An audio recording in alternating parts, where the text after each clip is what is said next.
Welcome back to John Kleis Cardio. My name is Max. Today behind me I've got a Hyundai i10. Now this little car came in because it's got a problem with the factory stereo in the car.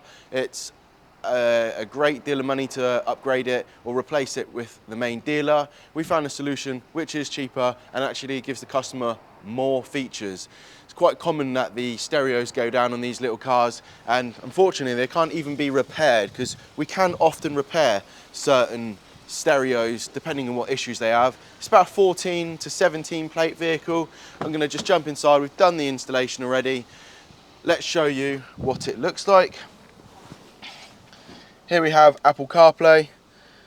Now here used to be the factory sat nav screen. We've taken that out, modified behind the dashboard, custom 3D printed brackets, and basically got this lovely touchscreen Pioneer to go into the hole. Reason why we chose this Pioneer is because of the screen size is almost perfect to the factory screen size.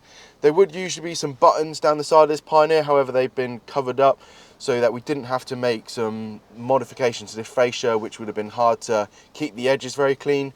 You can actually operate and do everything you need on the stereo how it is, either by using the steering wheel controls or the touchscreen to navigate around it. Steering wheel control wise, we got volume, so we can adjust the volume up and down. We can skip forward and backwards on tracks. This is the source changing button.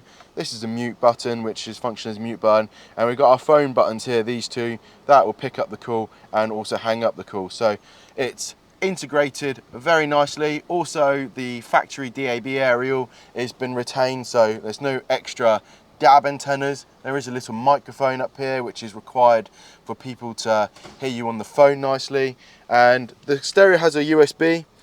We've actually put that into the factory location. Well, obviously used to be the USB which connected to the old system, but that system was dead, so we've put our Pioneer USB into there. Just makes it look more OEM and factory. We always like to go for an OEM plus installation where we can.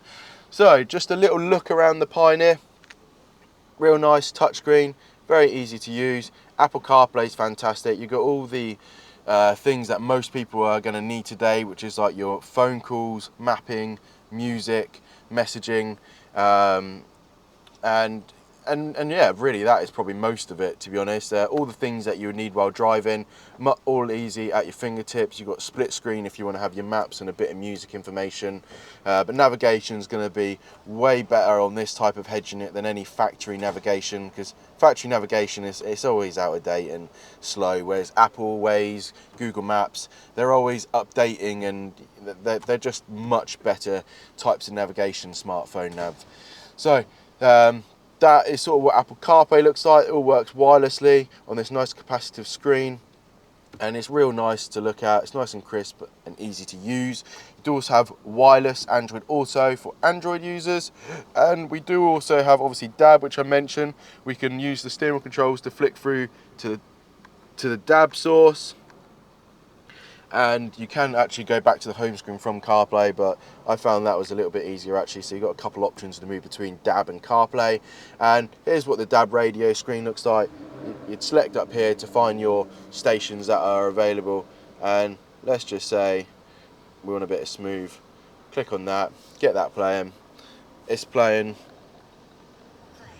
Actually got the volume down to prevent copyright strikes, and say if we wanted to save that, we would just simply hold down that for a second, and then it will save onto our presets. So DAB is nice and easy to use. Do we have a factory camera on this car? Don't think we do. So it doesn't have a factory camera. If it did, we would obviously try and retain that. If you don't have a camera and you'd like one, we can add that to this system. So let us know if you'd like a little reversing aid. But I'd probably say that's about most of what I need to show you for this brief video. We have got another video on this which is a little bit more behind the scenes, but I just wanted another video which is a bit quicker, which just shows what's going on. So on this fascia, these buttons don't do anything anymore. They're not linked to the factory stereo because that's not in the car. However, this button here, the hazard button, is very important because, well, going to be an MOT fail if you don't have that working, so we've managed to retain that to carry on working, and yeah, all works really nicely and fits in there great. That's it. I'm Max from John Kleis. If you've got any questions on this stereo, on your particular car which you'd like to get Apple CarPlay on, please get in contact via the links in our bio and we can create a solution for you. Thanks for watching, take care and goodbye.